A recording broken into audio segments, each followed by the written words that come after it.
रीमा ओ रीमा, सो रही हो क्या अभी तक? रीमा की जेठानी जोर जोर से चिल्ला रही थी घर के आंगन में खड़े होकर। रीमा यानी मैं। तभी मैं भागती हुई अपने कमरे से निकली और बोली, दीदी आ गई मैं। मेरी जेठानी बोली, मैंने तुम्हें रात में ही समझाया था कि सुबह को जल्दी उठ जाना, तुम्हारी मुंह दिखाई की रस्म है। मैंने बोला कि दीदी रात को नींद ही नहीं आई, जगह नहीं है और मन में थोड़ा डर था कि सुबह आंख नहीं खुली तो। रूपा दीदी हंसती हुई बोली, रीमा मेरी प्यारी देवरानी, जल्दी से घूंघट कर लो, अगर माँ जी आ गई तो हंगामा हो जाएगा। मैंने घूंघट किया ही था, तभी माँ जी वहां आ गई और कड़कड़ाती आवाज में बोली, चलो अब क्या यहीं गपशप मारती रहोगी तुम दोनों? हमने चलना शुरू ही किया था, तभी माँ जी ने रूपा दीदी के कंधे पर हाथ रखा और बोली, पता है ना कहाँ से जाना है और कैसे जाना है? माँ जी ने बोला कि जब भी कोई बड़ा तुम्हारे सामने खड़ा हो तो हमेशा घूंघट में रहना और कम से कम अपने बड़ों के सामने आना, और बिना घूंघट के तो कभी नहीं। रूपा दीदी कुछ नहीं बोली, बस अपना सर हाँ में हिला हिला दिया। मैंने भी बस अपना सर हाँ में हिलाया। माँ जी के जाने के बाद मैंने पूछा, रूपा दीदी आप तो टॉपर हो और इन सब चीज़ों को कैसे निभाते हो? रूपा दीदी मुस्कुराई और बोली, मैं थारे जेठ जी से बहुत प्यार करती हूँ, इसलिए अभी तक चुपचाप सब चीज़ें निभा रही हूँ। मैंने कुछ नहीं बोला और चुपचाप रूपा दीदी के साथ घर के बाहर वाले कमरे में जाकर बैठ गई। वहां पर एक पड़ोस की आंटी जी बैठी थी। वो बोली कि यह कैसी बहू आई है, ससुर जी के सामने खड़े हैं और ये यहाँ बैठी हैं।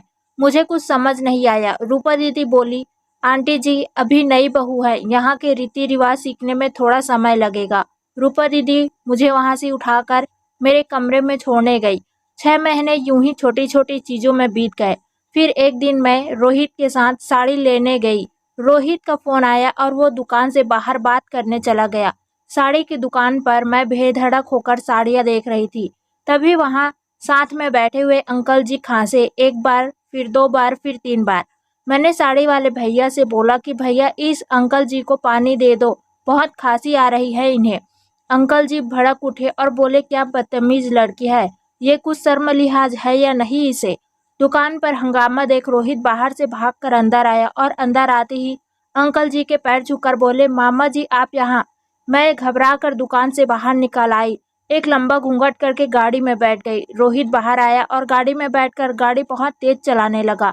मैंने धीमी आवाज में बोला, गाड़ी बहुत तेज चला रहे हो, कहीं एक्सीडेंट ना हो जाए।